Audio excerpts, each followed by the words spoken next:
Folks, we're ready to start. Getting a little feedback up here. Welcome. We appreciate everybody's attendance here in person for sure. I'm sure there's also some folks out in Zoom land, and anybody that's Is it the white dial?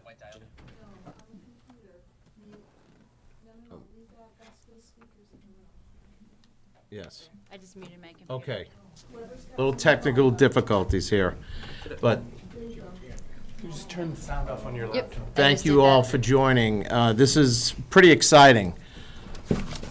This is what this committee has really originated from back in 2012. This is one of the major projects of this committee, so I'm going to try to hold back my excitement through the presentation, but we have done a lot over the years, and if you've seen some of the updates in Varney and North, and I just want to thank everybody, really, for being here. It was to set the pace of why we're here today is because of the work of the community, this committee, the support of the select board, the town meeting, and, the community had taken part in a survey that we put out there with the help of NMCOG. And then we actually had the results of the survey. Then through the engagement with the community, through giving the results, then they came up with the concept plan. Then the concept plan, which you see on the screen, is now been in the hands of, DPW, because it's been approved unanimously by the town select board, knowing that the town had spoken, and these are improvements that we want to see in Vinyl Square. So I appreciate this as a community effort.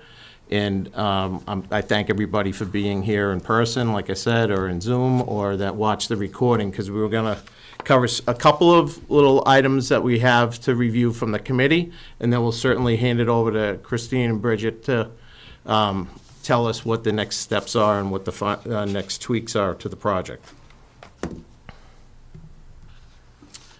My name is Joe Tierney, okay, and I am the current chair. It's been about 5 years now. And I've been a resident of Chelmsford for 23 years. I saw the old playground, and now we have the new one, and we'll get into that. But Bill Gillette, to my right here, was the original chair of the committee once it started in 2012. And Laura Lee has been a lifetime resident, and she runs the North Town Hall and the community center. She's also on the committee. And it's just she can't attend here this evening. Janet Murphy has been a town employee and a resident, and she's done a fantastic job as our secretary, takes the best notes in town, and keeps us on our toes. Mike Walsh is a resident that is on the planning board, and Mike is our planning board representative, and he is joining on via Zoom. He may make it here. Brian Creamer is a little bit more of a newer resident, and that's what we want to see, is some of the new fresh faces in the neighborhood to get more involved with Varney. But Brian is a big talent and helps us because he's also a civil engineer and has done a lot of these schematics, and glad to have him over the last few years. Joan Walters has just joined us last year. She's the business representative, and she's already really increased our presence in trying to do her best to communicate with the businesses, but by all means, she is more than willing to be available for the businesses for the interaction on this project or anything else we have going on. I also want to give a shout out to Evan Belansky. Evan, I hope you're out there via Zoom. And Evan is, as everybody knows, is the community development coordinator and director in town. And he pretty much helps us steer what our agenda is, what's the next project, and is a big help. And Virginia Crocker-Timmons has been our select board liaison for the past few years, and she also is very good guidance for us and our liaison to the select board. And all the select board has been very, very supportive of this group, and I appreciate that. Okay, a few things that I just want to touch upon quickly is subcommittee opportunities for the general community here in Chelmsford, especially the North residents, to be more involved. Now, what we're going to see here tonight is the next stage updates and other things to expect for this project. And we've been talking about it as a committee that we want to make sure there's engagement with both the businesses and the residents about making this the way we want it. All right, we obviously, the town spoke, and we need to make Vinyl Square safer, a lot easier to navigate, and there'll be some beautiful improvements as well. But how are we gonna do that? How are we gonna best navigate through that? Logistics, making sure this is what we want collectively as a community. So that is an opportunity for a subcommittee, and also the residents with general traffic and safety. And thank you for Chelmsford Police Department, Colin, and now Jason, and we've always had the support of Chelmsford PD, and we look to continue to work together with navigating through this major project. Varney Playground, again, we want to thank DPW, especially Steve Callahan, helped us. You know, it's tough to see the older playground go, but we have a nice new ADA compliant playground, and we're looking for participants there. And Brian and I are trying to gather and get more participants there, but we definitely want to see parents get more involved, because we have a possible phase 2. There is space there, and you'll see that down the road in the slide presentation. A tree lighting event that we have in the at the end of the year, and it's just fun. We get together as a community. I see people here that participate and help us with that. We have the opportunities to get involved and have some fun with us, and whatever fun project we have next that either Evan puts in front of us, that the committee decides through the connections with the residents. The more the merrier. It takes a village, as they say. And North Town Hall, also, they're always looking for people to join. It's a fun group there, and there's a lot of activity there. Varney Playground. Now, when I said that is now an ADA playground, it is the new piece that you see in the bottom, but the original updates that we did with the new basketball court, also at that same time, we put a ramp that can go right from the parking lot all the way down to the beach, okay? What recently was done was a playground, and as I said, there's an open area, because we had some feedback. We really couldn't do any fundraising. We had a budget. We navigated through some feedback that we got from the parents and the community. But we left an open area, and it is up to what parents and neighbors want to be involved, if we want to expand that and add to it down the road. But, you know, we can't do it alone, so that's why I appeal. If it's something you're looking for down the future, please reach out to us. We'd love to have you. Like I said, that's up to you. Like the new Varney installation, that just happened a couple of weeks ago in May, which is great. The next thing on the agenda, Christine was asking me, we've been working hand in hand. I really appreciate the coordination. She said, do you want to cover it? I got a couple of bullets here. Eventually now, next step is AOT Field will be getting enhancements and improvements as well. We have wayfinding signs will be up, but the reason why they're not up now is just because of the fact that this major project, we want to make sure the time is right and not going to get damaged if they're up too soon. Freeman Lake treatment, we look to see if we can clear out. 2 years ago, there was some bad, growth in the middle of the pond. It looks like there was an island in there, and so we're trying to see what's the best thing to do to treat the lake. HVAC, great news, the McKay Library is now open. I mean, that's awesome. I mean, the neighborhood's been looking for that walkable library extension, annex, and we're happy to see it open, and tomorrow there's a grand opening at 3 o'clock. Unfortunately, I have work commitments. I actually have a day job, but I cannot be there. But I just want to let everybody know there's going to be, Lisa Maroney, we have the great support of her. She's going to basically make sure the public knows we're open for business at McKay. North Town Hall, they'll be doing the updates on the HVAC in the future, but the priority was to make sure we get that library up and running sooner than later. Another project, and there's also with the coordination of the state, and Rodney, thanks for coming. Rodney Elliott, I want to give him a big shout out because he's already shown his presence in town and helped us, and he's committed to help us going forward. I even got a call from him today, and I appreciate that, making sure that he told me he was going to be here, and that's huge. Because we will need his support with checking in on MassDOT to get the updates on when this thing finally gets underway. So I appreciate that, Ronnie. And we also look for grants And Evan helps us out finding grants, and Rodney's raising his hand, so I think I'm looking forward to more things to come. Southwell Boat Ramp, unfortunately, is closed right now. That's another thing, though, that Rodney is helping us eyeball in the state, because the state owns that, so more to come, and hopefully that will be able to be pushed up the line as soon as we can. But right now, the Southwell Boat Ramp is closed, if you haven't heard that.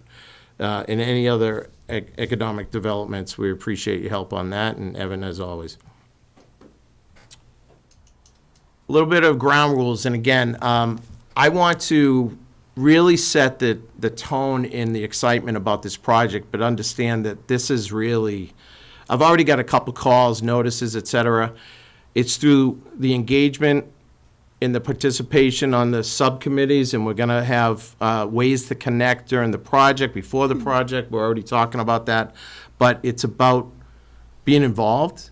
It's not about being on social media. That's not where the town, solves its issues and gets things done. It's really about here. We obviously use that to post our next meetings and such, but I'm looking forward to engaging and getting to know even more of the community, more so through this next project, and I appreciate that. But when you do have the opportunity to come in, ask a question, add some input, just please keep it short and fresh and make sure it's an original thought, and we appreciate that for time.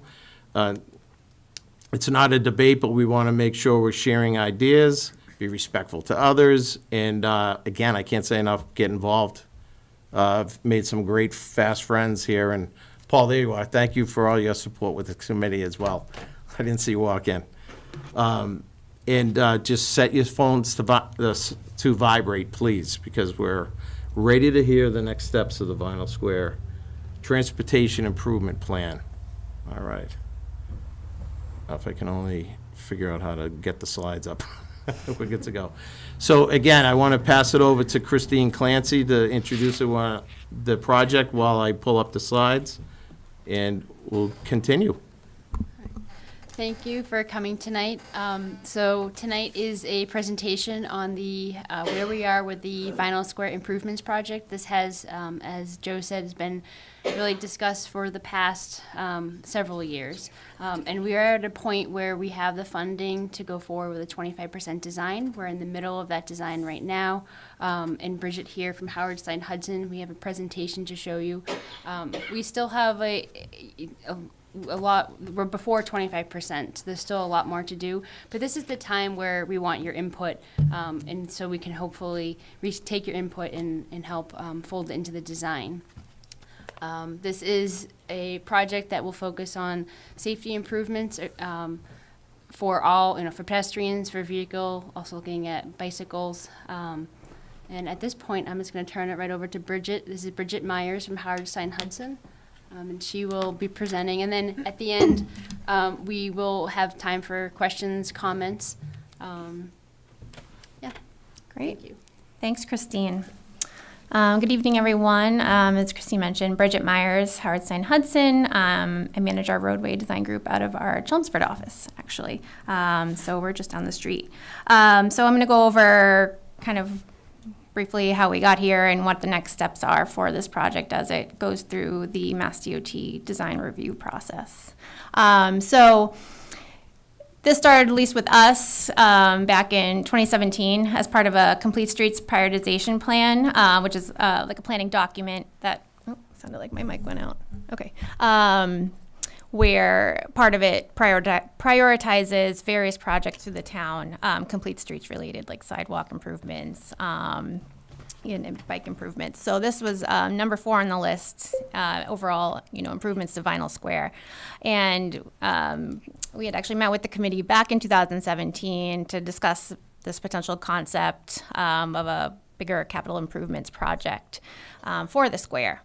And at that time, it wasn't ready to go forward, but the next step that we did was help the town and the committee evaluate potential street tree improvements to just get some streetscape improvements out there. And part of that, they went ahead and got the full survey done. So at least that was kind of, we had that there. We had a full survey done to MassDOT standards. So it was kind of sitting there and, in the event that this project moved forward.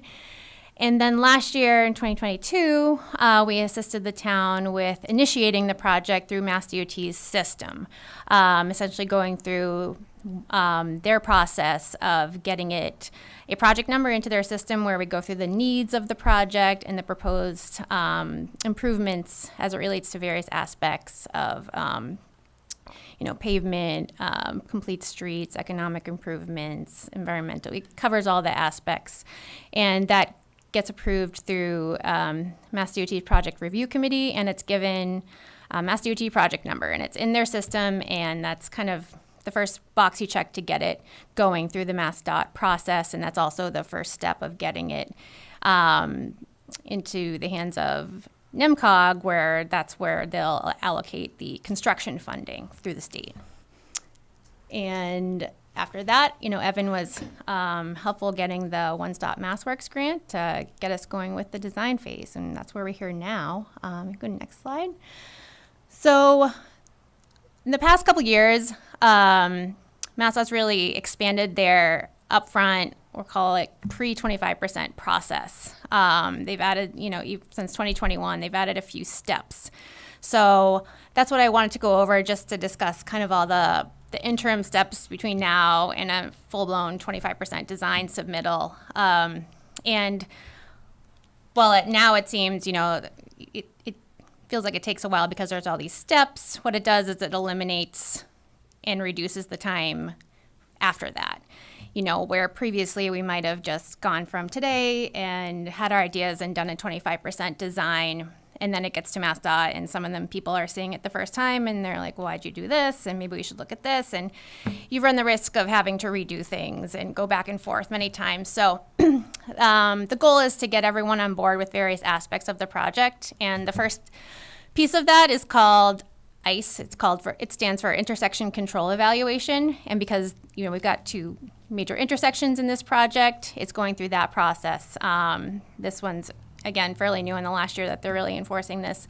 But there's a couple steps to it. And actually, that'll be the next slide after that. But after we go through stage 1, stage 2, we get to what the actual intersection control is going to be. And then we take that and we move to our pre-25% submittal, which is kind of like a 10% submittal that gets sent to MassDOT with plans, a profile, typical sections. We have a preliminary cost estimate. We might have right-of-way impacts. It kind of goes through all those pieces, and then we have a big meeting with MassDOT. They call it an over-the-shoulder meeting where everyone discusses their comments and what they see going forward. So everyone is on board with the cross-section, with the design, to eliminate any of those potential design comments going forward, and then we're good to go for the full 25% design package. So you can go to next slide. Just to explain the ICE process a little bit more, the first step in which we've just completed it, we submitted about a little over a month ago. That was the first thing we did. And it looks at just the intersection control, and what that means is what type of intersection it's going to be. And there's a long list of them, but the main ones people are familiar with are stop control, just having stop signs, a traffic signal, roundabouts, and there's a bunch of other ones. But what you have to go through and just evaluate what could potentially be an option there. And while I mentioned the word roundabout, and I know that's a hot word for some people. We're not looking to put a roundabout here, but we have to evaluate it. They can't, we can't just say that, we can't just tell them, hey, it's not going to work. They were like, no, you have to show us that it's not going to work. So we do have to at least, lay one out, show how it will or will not work, and what the implications are, along with what we're looking at is signalized control. And at Route 3A and Middlesex Street, also looking at the two-way stop control. Both of the Middlesex Street did meet signal warrants, so there is a good chance that that's going to be a traffic signal. But that's the next step. So we did get our comments back on stage 1. They agreed with our findings, so that's why we will be moving to step 2 and looking at those options for both of those intersections. I know that at the the major, Groton Road, Route 3 intersection. It's very hard to envision how I'm even going to fit a roundabout in there just based on the geometry, and the grade changes there. But, that's what we'll be explaining to them when we show them our results. So once they are agreed on, so that's stage 2. So that gets into a little bit more detail, and they review that.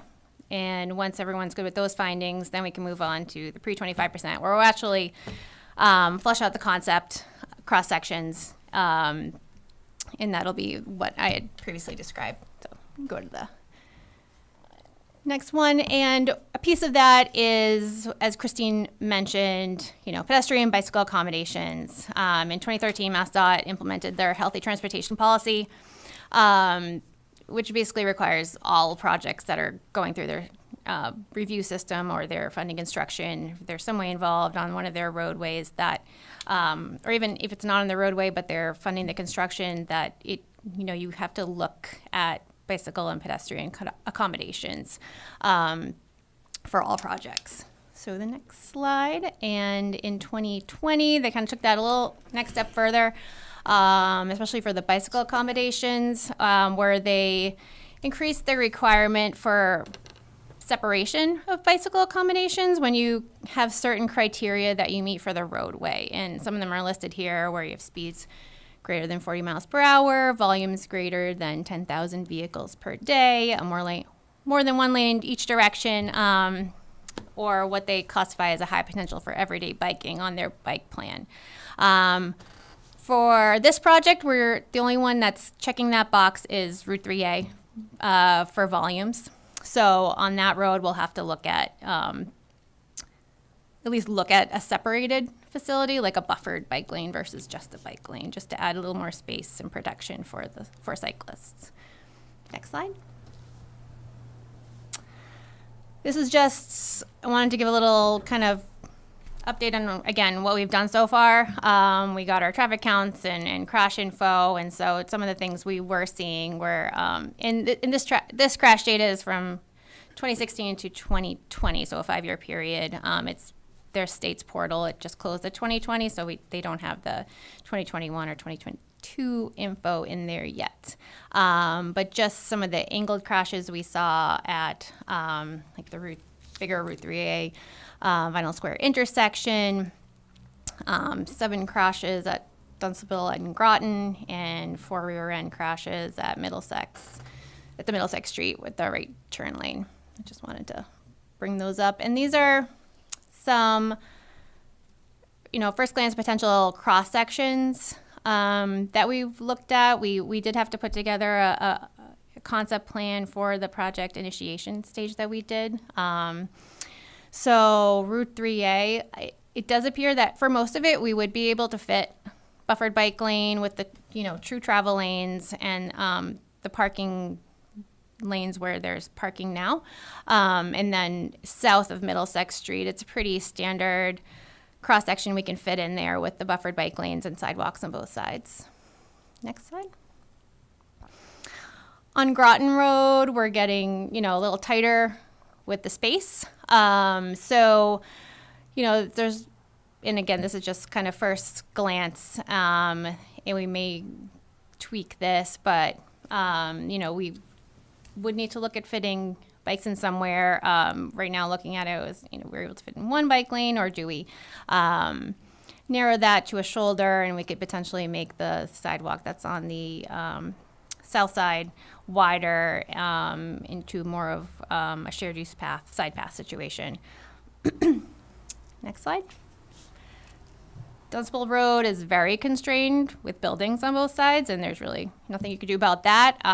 So part of the MassDOT process is their design justification workbook, which goes through various controlling criteria, bikes being one of them. This is where you would kind of argue your case if you can't fit bike accommodations or a sidewalk on both sides, or if you can't meet some of their design standards, lane width, shoulder width, this is where you document that. So in this case, there is that process that they have for situations just like this, where they're not going to take down a building to put in a bike lane. So where we would need to go through that process because we just can't fit it.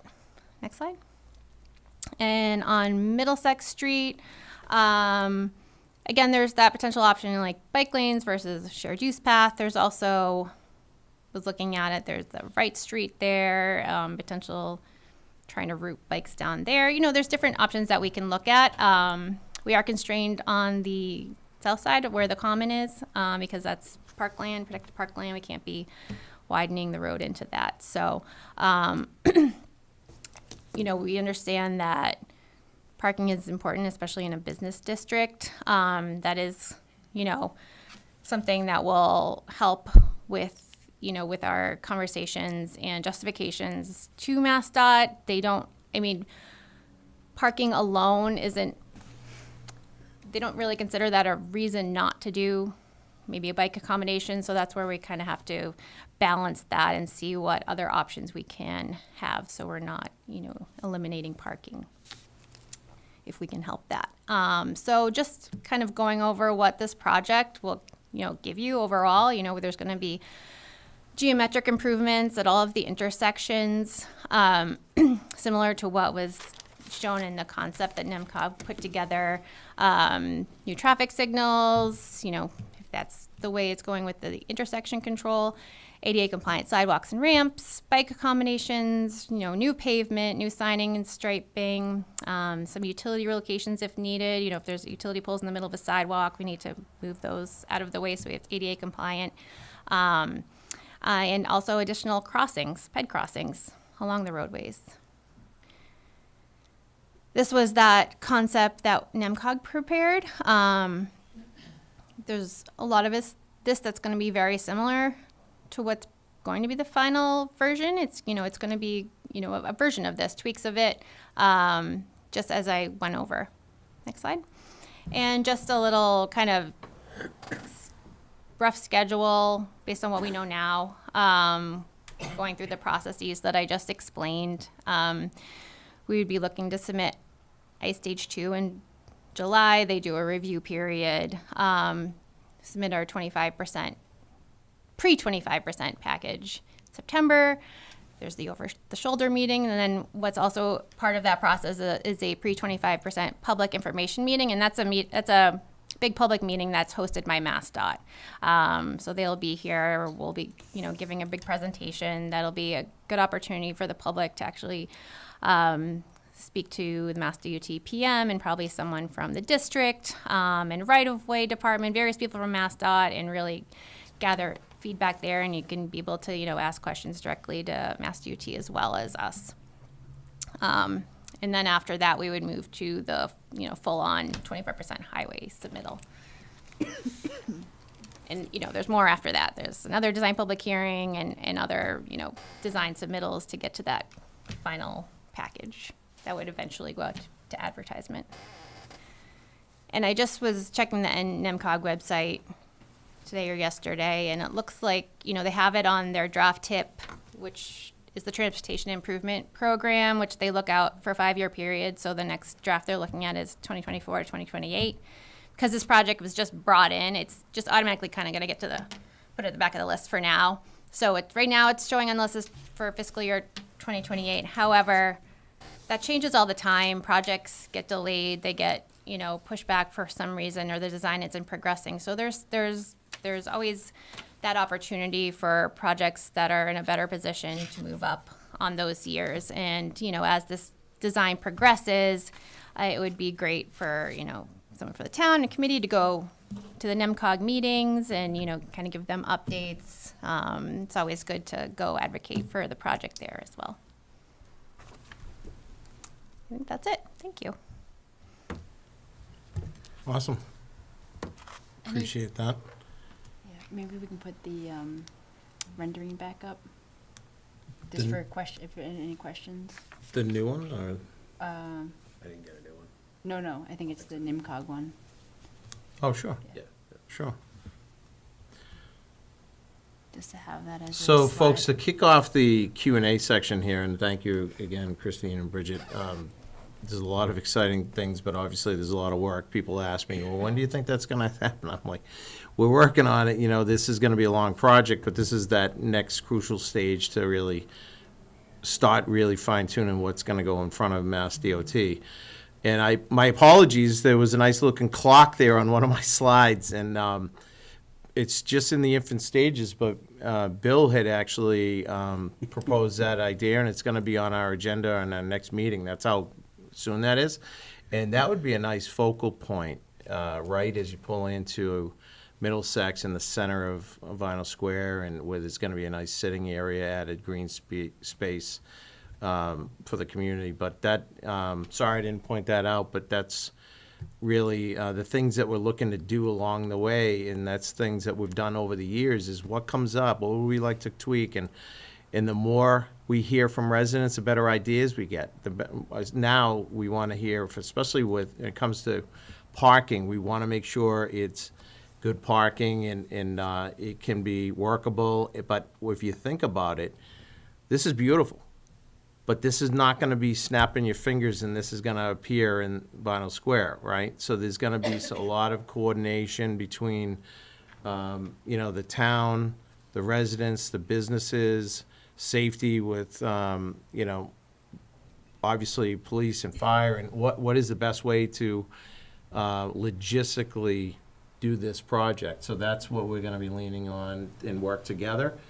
But the best way it's going to happen is through communication, through the businesses, through the community, and so we'll have a work on a best way to keep everybody updated and also be able to report any questions or updates that you're seeing out there, just like we've done with the original survey. And the town's, this is really the result of what the town wanted out of the survey that we did.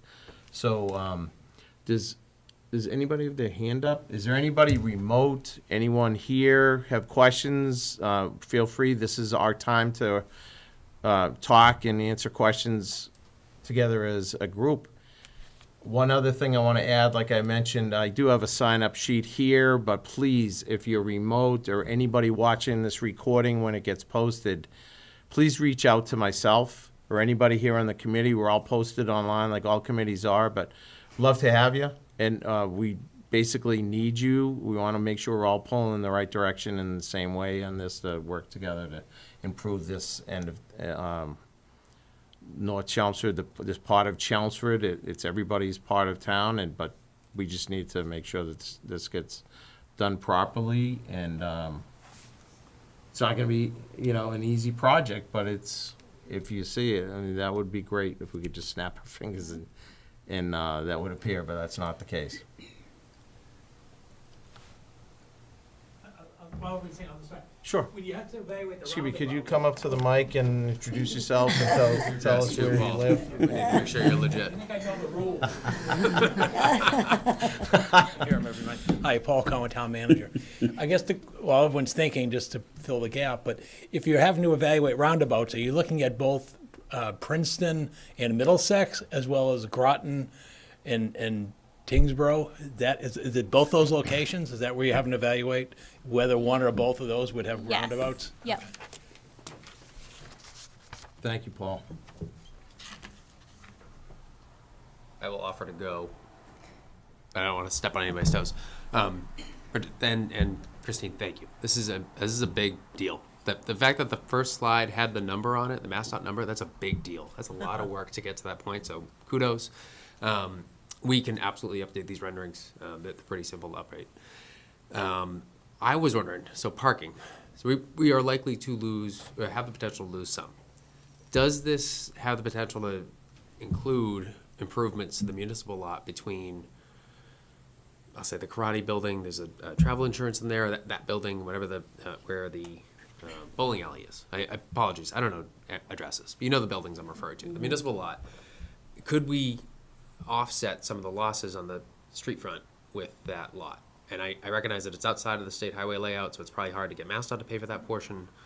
But could we include that as part of the study area, I guess, through the 25%? And even if that doesn't end up in the highway submission, that's something we just don't forget about, right? Because I guess big picture, losing parking that's already pretty full most of the time is not going to go over well, right? It'd be tough, particularly on the Zesties side of the street, but really all of them. So, yeah, something to consider. That's it. Yeah, we certainly will consider that. I think what we do first, we want to see what the parking loss. I mean, my guess is that potentially we don't know for certain, but likely there is some loss, and so if we can make that up, we would look definitely in the adjacent municipal lots. And we did survey, because we know in the part of the outreach you did with NMCOG, and potentially looking at that connection from Watton Street to the parking. So we did get that area surveyed. We got the wetlands back there flagged. So we have that information, so we could look at that potential connection as well. That reminds me, sorry, I'm hogging. This is the last one, I swear. I am on the committee, so I can speak. This is relatively green, right, this rendering, and I recognizing that that's with the caveat of there are major utilities under most of these roadways, and planting trees next to or adjacent to them, above them, is challenging.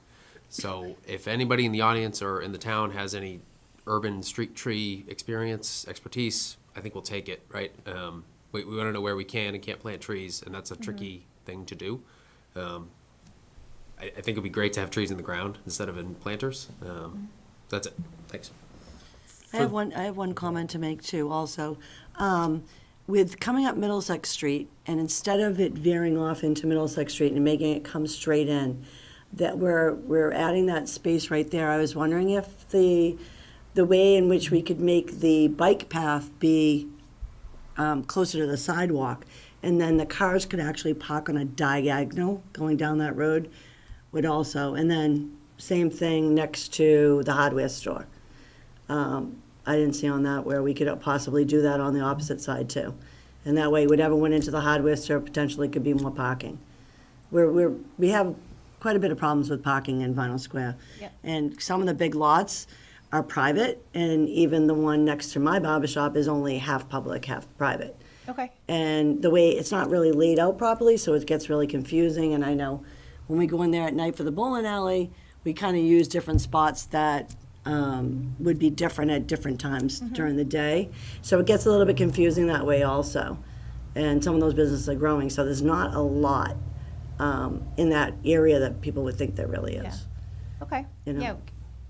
Just something to consider. Yeah, no, yeah, we'll definitely, we can look at those areas that you mentioned, and, yeah, we would want to get our cross-section laid out to minimize any Right. parking. This is just a removal. rendering. Assume that would be a Right. big Right, part of the exactly. analysis. Oh, yeah, yeah. correct? Because where that design is for the bike track, I mean, people are so used to parking there now.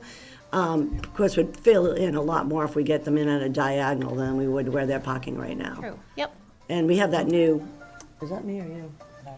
Oh, I lost my phone, but I didn't. Sorry.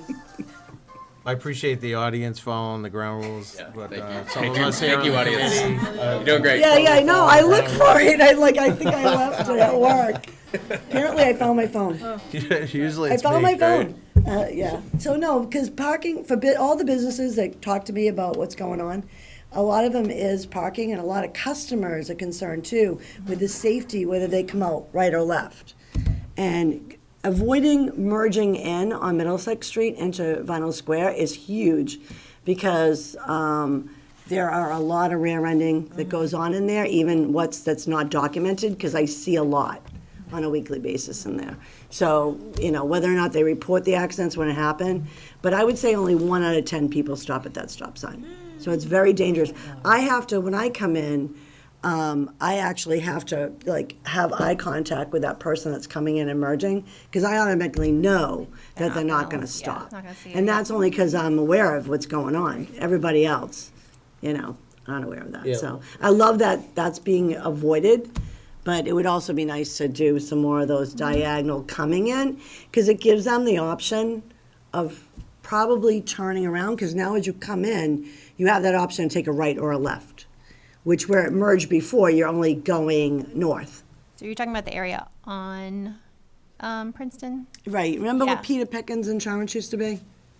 That's right where they kind of merged in there. Okay. And he originally had 4 spots that were diagonal, right there, or 5, 4 or 5, something like that, There's a right? couple. Yeah. I think they're like unstriped. But Yeah, something like that. Just add more parking for the businesses and keep the bike lanes and all that. Well, I'm glad you said that, because it's, with it not marked, Brian just said, you know, when you don't know where they're going. Sometimes No. they face different directions, so They that, do. that in and of itself is an improvement. I mean, Right. this overall is an improvement, but I can certainly appreciate businesses want parking. Oh, God. I want parking when I go down there, right? Right, So of course. we all want parking as a community. I want But wide we sidewalks. also want to make sure that it's lined properly, so, Mm-hmm. you know, doesn't mean people won't cross over the line, but if it's clear, then we're gonna be able to maximize the parking that's there as well. But yeah, if it could be, just even start, we mentioned this too, because those are things we considered through the other public, and other meetings through this whole thing, is to minimize any loss of parking, but if, maybe there's a creative way to think of adding parking, because we're adding green space in the center of, with that end of Middlesex. Right. Maybe it's part of the larger common area to be able to do something diagonally, and Joan knows, I had mentioned that as a thought, just whatever we could do to be Even creative whatever they in do that for the area. hardware store. I mean, you know, that would help whatever they decide to do with that. So I actually had a question as well, and when you said the Mass DOT public input meeting, Yep. that would be here, and they would come here, so we do something like this, or is that something we have to show off on their turf, or? So, as of now, they're mostly still virtual, but they're getting more into kind of the hybrid meeting. I think it sometimes depends on the capabilities of the town, although you seem to have a setup here that has it. So that's definitely something we can, when we get to that point, ask them if that's an option, if that's what the town wants, if they want to have some sort of in-person option. They have been doing them mostly virtual. And, Yeah. and I probably should have made that note too, because I knew I wanted to ask you about that. Around, when was that in the timeline, do you think? I think it's in November. That was in the Yeah, fall. fall. Yeah. Yeah, fall. Let's just say fall.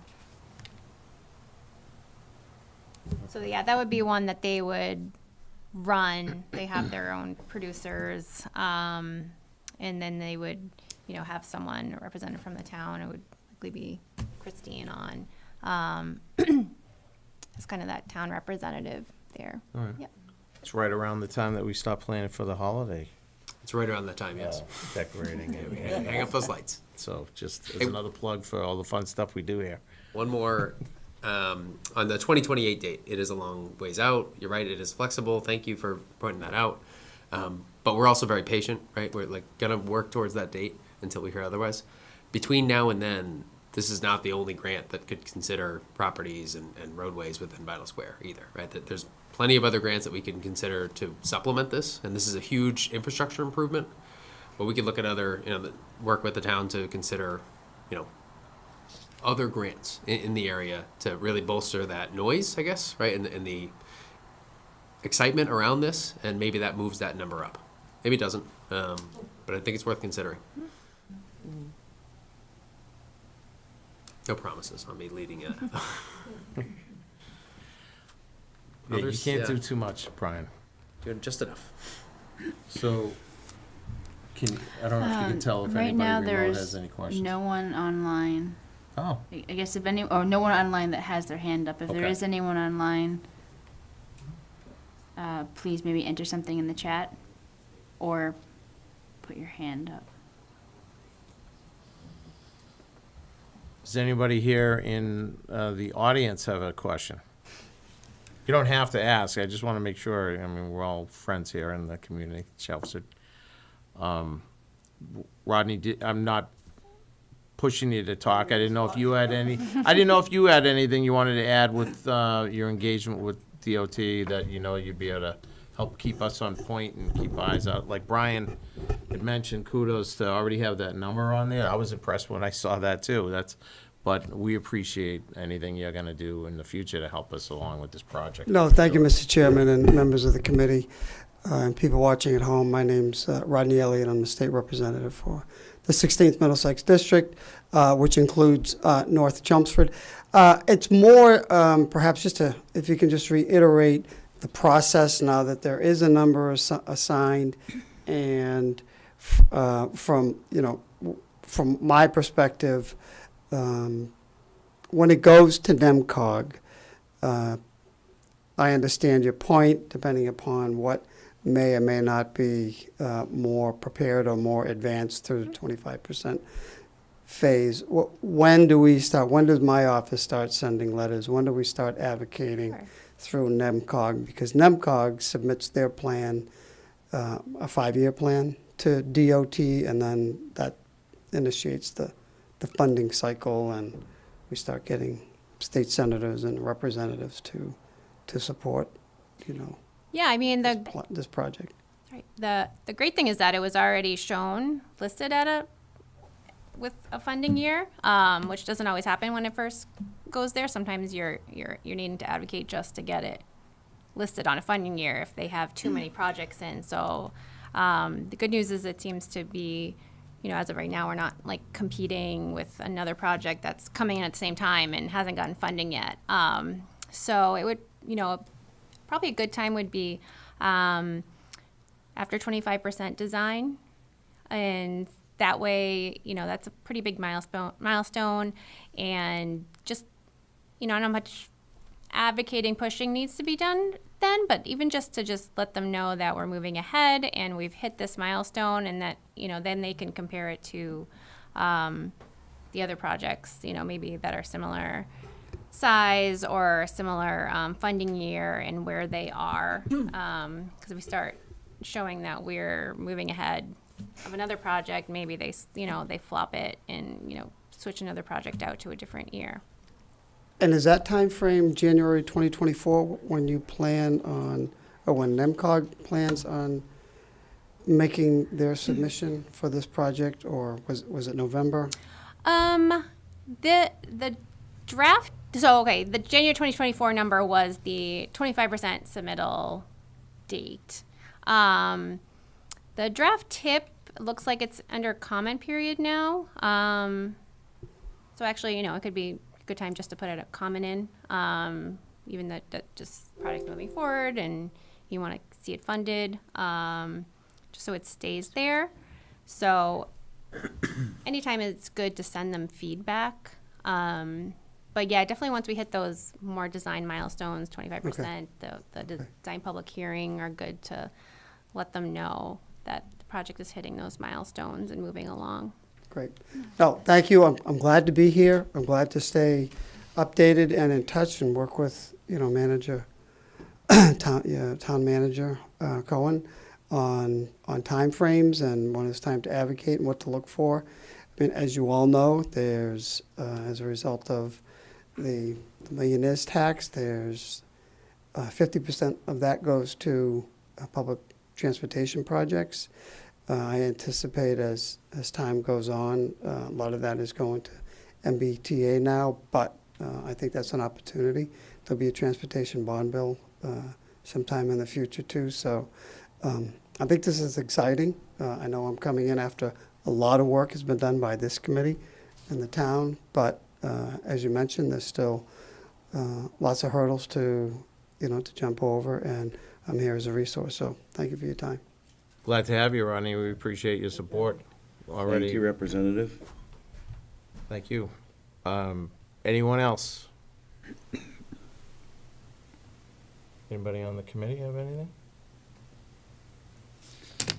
All Let's right. get it done. Love it. All right, we're gonna start digging tomorrow. Please don't dig. Well, thank you very much for everyone for coming. And like I said, this is gonna need to be a community effort to make sure we're all in communication. We'll do our best to work with the town and Christine with DPW and Howard Stein Hudson to make sure we're all on the same page and all the support. We appreciate that. And but this is just one more step to a long journey, and we appreciate everybody being here. And thank you very much, and have a good night. Thanks all. Take care. Thank you. Thanks, Joe.